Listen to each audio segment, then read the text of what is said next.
আসসালামু আলাইকুম, কেমন আছো তোমরা সবাই? আশা করি সকলেই ভালো আছো।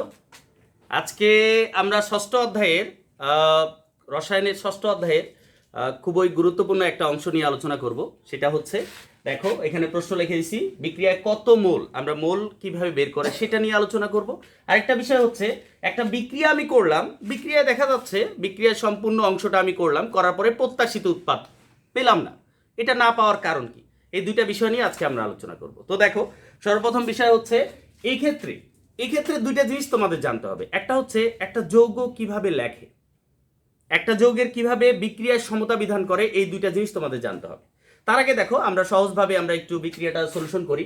এখানে আমাদের বলছে, আগে গ নাম্বার প্রশ্নটা যদি আমরা সলিউশন করি তাহলে কি বলছে, গ নাম্বারে বলছে বিক্রিয়ায় কত মোল।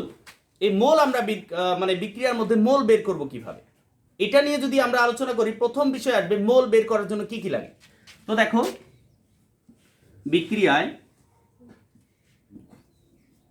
মোল, তো দেখো মোল আমরা কিভাবে বের করব। মোল সমান সূত্র হচ্ছে W/M। এখন প্রশ্ন হচ্ছে ডাব্লুটা কি আর এমটা কি, এটা একটা প্রশ্ন। কারণ অনেকের ক্ষেত্রে এই প্রশ্ন থাকবে যে তোমার হচ্ছে কি বের করতে বলছে, কার্বন ডাই অক্সাইডের ক্ষেত্রে। তো কার্বন ডাই অক্সাইডের আমরা এখানে মোল কিভাবে বের করব। তো দেখো, কার্বন ডাই অক্সাইডের ক্ষেত্রে আমাকে প্রথমে জানতে হবে যে ওই বিক্রিয়ায় এই ডাব্লুটা হচ্ছে ওই বিক্রিয়ায় কার্বন ডাই অক্সাইড কতটুকু দেওয়া আছে, ওই বিক্রিয়াটাতে কার্বন ডাই অক্সাইড কতটুকু দেওয়া আছে। তো এটা আমরা একটু জানি। দেখো তো, এই বিক্রিয়াটাতে কার্বন ডাই অক্সাইড কতটুকু দেওয়া আছে, 4.4 গ্রাম। তাহলে এইখানে দেখো ডাব্লিউ এর মান হচ্ছে 4.4 গ্রাম। ওকে, এটা হচ্ছে আমার বিক্রিয়ায় ওই মৌলে, মানে ওই যৌগের যে যৌগটা তোমাকে বের করতে বলছে সেই যৌগের পরিমাণ কতটুকু দেওয়া আছে, 4.4 গ্রাম। এরপরে আমাকে বলছে এমটা কি, এম হচ্ছে যেই যৌগটার তুমি মোল বাইর করবা সেই যৌগের আণবিক ভর, অর্থাৎ CO2 এর আণবিক ভর। এটা আণবিক ভর বলতে পারো বা পারমাণবিক ভর বলতে পারো, সমস্যা নেই। তাহলে এখানে দেখো এম ইকুয়াল টু কত হচ্ছে, CO2 আমি লিখতেছি। তাহলে CO2, দেখো তো আমরা সবাই কমপক্ষে এখানে ক্লাস 10-এর যারা স্টুডেন্ট আছো বা 9-এর যারা স্টুডেন্ট আছো প্রত্যেকেই কিন্তু জানো 1 থেকে 20 পর্যন্ত বা 1 থেকে 30 পর্যন্ত মৌল কমপক্ষে আমাদের মুখস্থ রাখতে হয়, পারমাণবিক সংখ্যা এবং ভর সংখ্যা। এটা যদি তুমি মুখস্থ না রাখতে পারো তাহলে কিন্তু তুমি কেমিস্ট্রির যে চ্যাপ্টারটা আছে, যে পুরো বইটা আছে, সেটার কিন্তু কোনো অংশই তুমি পারবে না। এটা তোমায় একটু জানতে হবে। তো দেখো, তো আমরা এখানে কার্বনের পারমাণবিক ভর কত, 12। আবার দেখো অক্সিজেনের পারমাণবিক ভর কত। দেখো, একটা মৌলের সাথে অপর একটা মৌল যদি যুক্ত অবস্থায় থাকে তাহলে পারমাণবিক ভর বের করার সময় বা আণবিক ভর বের করার সময় মাঝখানে যোগ চিহ্ন দিতে হয়। এখন দেখো অক্সিজেনের পারমাণবিক ভর কত, 16। এর সাথে কত গুণ অবস্থায় আছে, 2। তাহলে হচ্ছে এখানে কত আসতেছে, 12 যোগ 16, 16 দুগুণা কত হয়, 32। তাহলে 32 যেহেতু হয়, তাহলে এখন দেখো টোটাল যোগ করলে কত আসে, 44। ওকে, আণবিক ভর বা পারমাণবিক ভরের কোনো একক আপাতত এখানে ব্যবহার করা হয় না। তো দেখো, এখানে যদি আমি মান বসাই তাহলে কি আসতেছে, ডাব্লিউ এর মান কত, 4.4, আর এম এর মান হচ্ছে কত, 44। তাহলে এখানে আমার আসতেছে কত, এটা 4.4 কে তোমাদের কাছে ক্যালকুলেটর আছে, একটু ভাগ করো। 4.4 কে যদি 44 দ্বারা ভাগ করি কত আসে, 0.1। এখন এই যে মোল, যেহেতু মোল চাইছে, কত মোল ব্যবহার করা হয়েছে, তার মানে এটার অ্যান্সার আসবে কি, এত মোল। অর্থাৎ এখানে আমরা দেখো আমাদের অ্যান্সার চেয়েছে কি, যে এত, এই যে 10 গ্রাম ক্যালসিয়াম কার্বনেট প্রস্তুত করার জন্য এই যে 4.4 গ্রাম যে হচ্ছে আমার কার্বন ডাই অক্সাইড নেওয়া হয়েছে, তার মোল সংখ্যা কত, তার মোল সংখ্যা আসবে 0.1 মোল। ওকে, তার মানে এখানে প্রশ্নের উত্তর চাইছে কি, বিক্রিয়ায় কত মোল কার্বন ডাই অক্সাইড ব্যবহার করা হয়েছে, 0.1 মোল কার্বন ডাই অক্সাইড ব্যবহার করা হয়েছে। আমি আবার বলি, যখন তুমি সলিউশন করবা একটা চ্যাপ্টারের বা একটা অধ্যায়ের কোনো প্রশ্ন নিয়ে যখন তুমি সলিউশন করবা, তখন একটু থিঙ্ক করবা, কি থিঙ্ক করবা, যে আমি যে সলিউশন করতেছি আমি বের করতেছি কি বলো তো, আমি বের করতেছি মোল। এখন মোল বের করার জন্য কি কি লাগে, W/M। ডাব্লুটা কি জিনিস, আমাকে এটা জানতে হবে, যে প্রত্যেকটার মিনিংটা জানতে হবে। ডাব্লুটা কি, ডাব্লু হচ্ছে ওই যৌগের পরিমাণ কতটুকু দেওয়া আছে। এখন একটা জিনিস তো তুমি এই যে মনে করো, একটা ওই যে একটু আগে তোমাদের কাছে উদাহরণ দিলাম, যে শরবত তৈরি করছো, 1 গ্লাস পানিতে কতটুকু তুমি লবণ নিবা, পরিমাণটা তো জানতে হবে। কতটুকু তুমি চিনি নিবা, পরিমাণ জানতে হবে। কতটুকু লেবুর রস নিবা, সেটুকুর পরিমাণ জানতে হবে। এটা তোমাকে জানতে হবে, না হলে কিন্তু তুমি সঠিক পরিমাণ, মানে সঠিকভাবে এই জিনিসটাকে মিশ্রণ করতে পারবে না। ঠিক আছে? তো যাক, তোমরা হচ্ছে এই প্রশ্নটা বুঝতে পারছো আশা করি সবাই। ঠিক আছে, এর পরবর্তী কোশ্চিন যদি কারো তুলে নেওয়ার থাকে তাহলে তোমরা সংক্ষেপে তুলে নিতে পারো, কোনো প্রবলেম নেই। ঠিক আছে, তুলে নেওয়ার থাকে, আমরা হচ্ছে মোল সংখ্যা বের করতে যেহেতু তোমরা তুলে, প্লিজ সবাই একটু লক্ষ্য করো। আমরা যদি যেহেতু তোমরা অনেকজন বসে আছো একসাথে, আসলে প্রায় 100 জনের কাছাকাছি, এখন যদি তোমরা গ্যামজ্যাম করো তাহলে তো ক্লাসটা ভালো হবে না, তাই না? তোমাদের এই জায়গাটাও একটু স্মুথ থাকা উচিত। তারপরে প্রশ্ন দেখো, এই যে কোশ্চিনটা আমি বের করছি মোল, প্রায় আমাদের যদি প্রত্যেকবার বোর্ড পরীক্ষায় 50% বোর্ডে এই কোশ্চিনটা আসে, অনেক সহজ একটা কোশ্চিনের উত্তর, কিন্তু গ নাম্বার প্রশ্নে 3 নাম্বার কোশ্চিনে অনেকবার আসছে, অনেকবার হিউজ। তুমি যদি বই বের করে দেখো তাহলে দেখবে এটাই সবচেয়ে বেশি আসছে গ নাম্বারে। তার মানে এখানে তো আমার একটা মার্ক পাওয়ার সম্ভাবনা থাকে গেল, তাই না? ওকে, এখন দেখো এটা মোল আমি বের করলাম। এখন আমাকে বলছে বিক্রিয়ায় প্রত্যাশিত উৎপাদ পাওয়া না পাওয়ার কারণ ব্যাখ্যা করো। এটা মোস্ট ইম্পর্টেন্ট প্রশ্ন। আমি বলছি যে এই যে চট্টগ্রাম বোর্ড 2017, ঢাকা বোর্ড 2017 এই কোশ্চিনটা কিন্তু আসছে। এই কোশ্চিনটা নিয়ে যদি আমি আলোচনা করি তাহলে কি আসতেছে একটু দেখো। এখানে আসতেছে ঘ নাম্বার কোশ্চিনটা দেখো। ঘ নাম্বার কোশ্চিনে বলছে যে 10 গ্রাম ক্যালসিয়াম কার্বনেট প্রস্তুত করার লক্ষ্যে 4.4 গ্রাম কার্বন ডাই অক্সাইড ও 5 গ্রাম ক্যালসিয়াম অক্সাইড মিশ্রিত করা হলো। বিক্রিয়ায় প্রত্যাশিত উৎপাদ পাওয়া গেল না, মানে দুইটা মিলে আমার প্রস্তুত করতে হবে কত গ্রাম? 10 গ্রাম। কি প্রস্তুত করব? Calcium carbonate. এই ক্যালসিয়াম কার্বনেট আমি প্রস্তুত করব, এটার জন্য এই দুইটা জিনিস ব্যবহার করা হয়েছে। আমরা জানি ক্যালসিয়াম কার্বনেট হচ্ছে চুনা পাথর। আমরা চুনা পাথর অনেকেই চিনি, কারণ আমরা যেহেতু বাড়ির রং করার ক্ষেত্রে এই চুনা পাথর সব সময় কাজে লাগে। আবার হচ্ছে ক্যালসিয়াম অক্সাইড, যেটা আমরা চুন নামে চিনি, চুন, অর্থাৎ পানি দেওয়ার পরে ওই চুনা পাথরকে যদি আমি ভিজাই তাহলে ওইখান থেকে বুদবুদ হাওয়া ওঠে। তোমরা যদি দেখে থাকো তাহলে হচ্ছে এখানে যখন এটা ভিজানো হয় তখন আপনি কিন্তু এখানে বুদবুদ উঠে, অর্থাৎ ওইটা গরম হয়ে যায়। কেন? কারণ এই চুনা পাথর থেকে কার্বন ডাই অক্সাইডটা বের হয়ে যাওয়ার জন্য পানির উপর একটা প্রেসার ক্রিয়েট করে। ওকে, তো দেখো আমরা বিক্রিয়াটা আগে লিখবো। এই যে সঠিক পরিমাণ উৎপাদ পাওয়া যাবে না কেন বা যাবে না কেন, এটার কারণ যদি আমরা ব্যাখ্যা করি তাহলে প্রথম বিষয় আসবে এখানে, সর্বপ্রথম যে বিষয়টা আসবে সেটা হচ্ছে কি, যে আমার বিক্রিয়াটা কার সাথে কার ঘটতেছে এটা আমাকে আগে জানতে হবে। তা কার সাথে কার ঘটতেছে একটু দেখি। তো আমরা উৎপাদ উৎপন্ন করব কাকে কাকে দিয়ে? কার্বন ডাই অক্সাইডের সাথে কাকে যুক্ত করব? Calcium oxide. এইটা যুক্ত করার পরে উৎপন্ন হবে কি? Calcium carbonate. ওকে, তো আমরা এখানে আরেকটা জিনিস তোমায় খেয়াল রাখতে হবে, যারা রাসায়নিক বিক্রিয়া করতেছো বা যারা এই যে নতুন, বিশেষ করে এখানে যারা ক্লাস 9-এর বা 10-এর স্টুডেন্ট আছো তাদের ক্ষেত্রে আবারও বলি, যারা নতুন তাদের জন্য প্রথম বিষয়টা জানতে হবে বিক্রিয়ার সমতা বিধান কিভাবে করে, ইকুয়ালাইজেশন কিভাবে করে।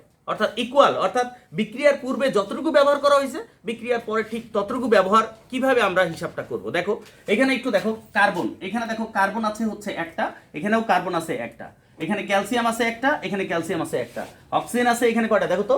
3টা। আবার দেখো এখানে অক্সিজেন আছে, এখানে 2টা, এখানে একটা। তার মানে বিক্রিয়ার এটাকে বলা হয় বিক্রিয়ক, আর এটাকে বলা হয় কি? উৎপাদ। এটাকে বলা হয় কি? বিক্রিয়ক। এটাকে বলা হয় কি? উৎপাদ। তার মানে বিক্রিয়কে যতগুলা মৌল থাকবে উৎপাদে ঠিক ততগুলা মৌল থাকবে।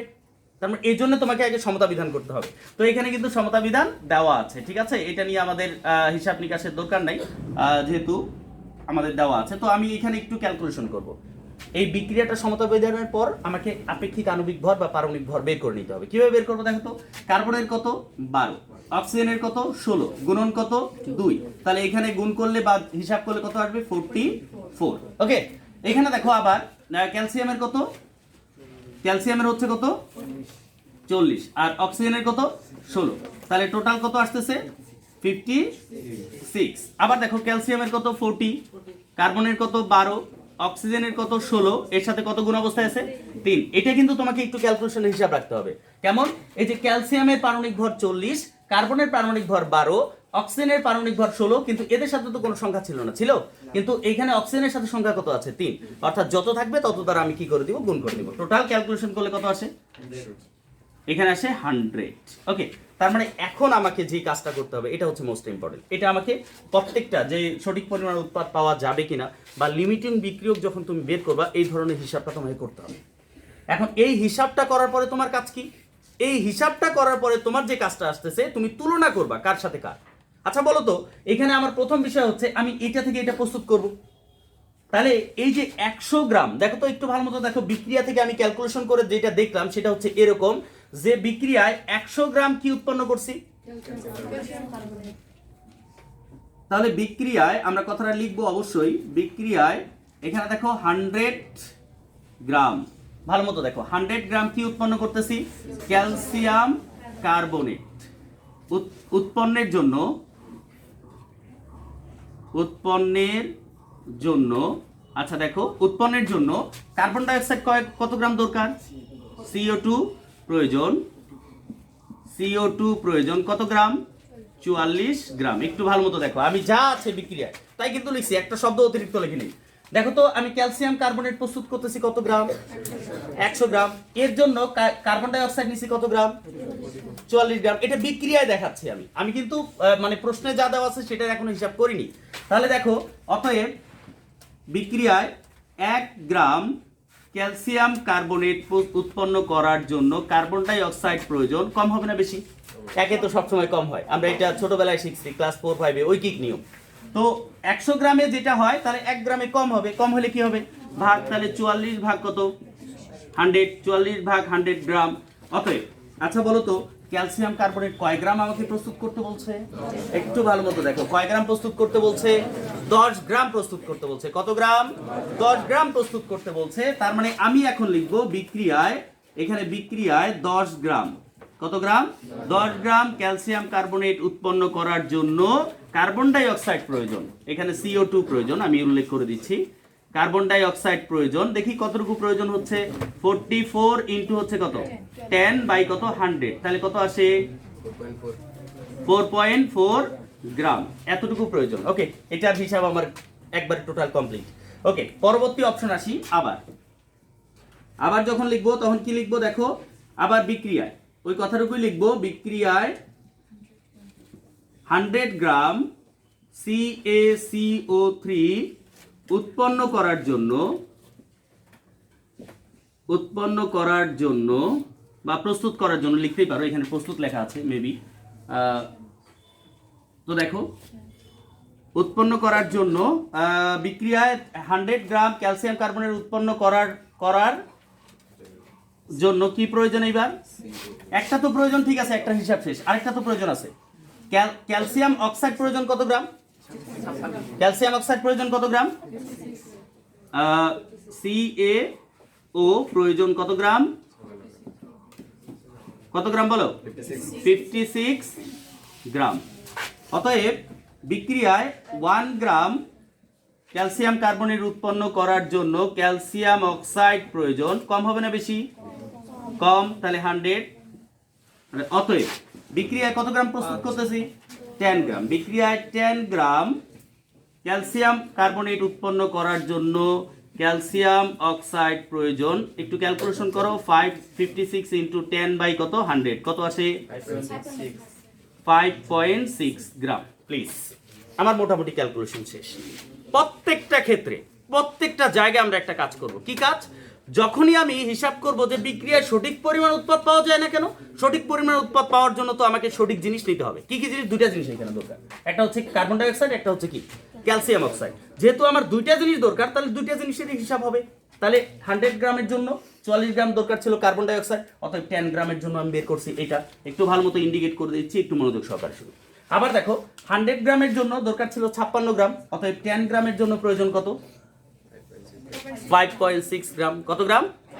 একটু আমরা বিক্রিয়ার দিকে তাকাই। তাহলে আমার ক্যালকুলেশন তো করলাম, মানে মূল থিমটা তো এখনো আসলো না। কেন কম পাওয়া গেল? এটা তো মূল থিম আসছে, আসেনি কেন কিন্তু এখনো? তাহলে এটার জন্য আমাকে কি করতে হবে? একটু জাস্ট সিম্পলি তুমি থিঙ্ক করো। কি থিঙ্ক করবা? দেখো একটু বোর্ডে তাকাও। বোর্ডের মধ্যে আমি একটু প্রশ্ন দেখি। 10 গ্রাম ক্যালসিয়াম কার্বনেট প্রস্তুতের জন্য, 10 গ্রাম প্রস্তুত করব, এর জন্য কার্বন ডাই অক্সাইড প্রয়োজন কত গ্রাম? 44 গ্রাম। বিক্রিয়া হিসাব করে কত গ্রাম বের হয়েছে? 44 না, 4.4। কত গ্রাম? 4.4। আর এখানে আমার কত আসছে? 4.4। তাহলে ঠিক আছে? দেখো তো একটু ঠিক আছে কিনা? ঠিক আছে। কিন্তু এই যে 4.4 গ্রাম দরকার, বিক্রিয়াতেও দেওয়া আছে 4.4 গ্রাম দরকার, ঠিক আছে। কিন্তু একটু যদি চিন্তা করো তো, 10 গ্রাম ক্যালসিয়াম কার্বনেট উৎপন্ন করার জন্য ক্যালসিয়াম অক্সাইড দরকার কত? 5.6 গ্রাম। আর এখানে দেওয়া আছে কত গ্রাম? 5 গ্রাম। তার মানে 5.6 গ্রাম আমার প্রয়োজন। কত গ্রাম প্রয়োজন? 5.6 গ্রাম আমার প্রয়োজন, কিন্তু দেওয়া আছে আমার কত গ্রাম? 5 গ্রাম। কম দেওয়া আছে না বেশি দেওয়া আছে? দেখো বিক্রিয়ায় একটু হলেও কম দেওয়া আছে, এখানে 5.6 গ্রাম প্রয়োজন, কিন্তু আমাকে দেওয়া আছে কত 5 গ্রাম। তার মানে প্রয়োজনের চেয়ে কোনটা কম দেওয়া আছে? ক্যালসিয়াম অক্সাইড কম দেওয়া থাকার কারণে বিক্রিয়ায় সঠিক পরিমাণ উৎপাদ পাওয়া যায়নি। আবারও দেখো প্রশ্নটার উত্তর একটু ভালো মতো লাস্ট ফিনিশিং এ দেখো, বিক্রিয়ায় 10 গ্রাম ক্যালসিয়াম কার্বনেট 10 গ্রাম ক্যালসিয়াম কার্বনেট প্রস্তুত করার জন্য কার্বন ডাই অক্সাইড ছিল দরকার, প্রয়োজন বা দরকার কত গ্রাম? 4.4 গ্রাম, যেটা আমার বিক্রিয়ায় দেওয়া আছে। এই যে দেখো বিক্রিয়ার মধ্যে দেওয়া আছে, কিন্তু যখন আমি ক্যালসিয়াম কার্বনেট 10 গ্রাম প্রস্তুত করব, ক্যালসিয়াম অক্সাইড প্রয়োজন 5.6 গ্রাম। প্রয়োজন কত গ্রাম? 5.6 গ্রাম, কিন্তু বিক্রিয়াতে দেওয়া আছে কত গ্রাম? কিন্তু বিক্রিয়ায় দেওয়া আছে 5 গ্রাম, অর্থাৎ প্রয়োজনের চেয়ে আমার কি দেওয়া আছে? এইখানে বিক্রিয়ায় যেটা দেওয়া থাকবে সেটা আমার দেওয়া আছে, এটা তো আমি হিসাব করে বের করছি, তাই না? এটা আমার হিসাব, আর হিসাব করে দেখা যাচ্ছে আমার দরকার হচ্ছে 5.6 গ্রাম, কিন্তু আমার বিক্রিয়ায় দেখতে পাচ্ছি আমার কয় গ্রাম দেওয়া আছে? একটু কম দেওয়া আছে। একটু কম দেওয়া থাকার কারণেই আমি সঠিক পরিমাণ উৎপাদ এখানে পাইনি। আমি কি কথা বুঝাইতে পারছি? সবাই বুঝছো? ওকে, ঠিক আছে।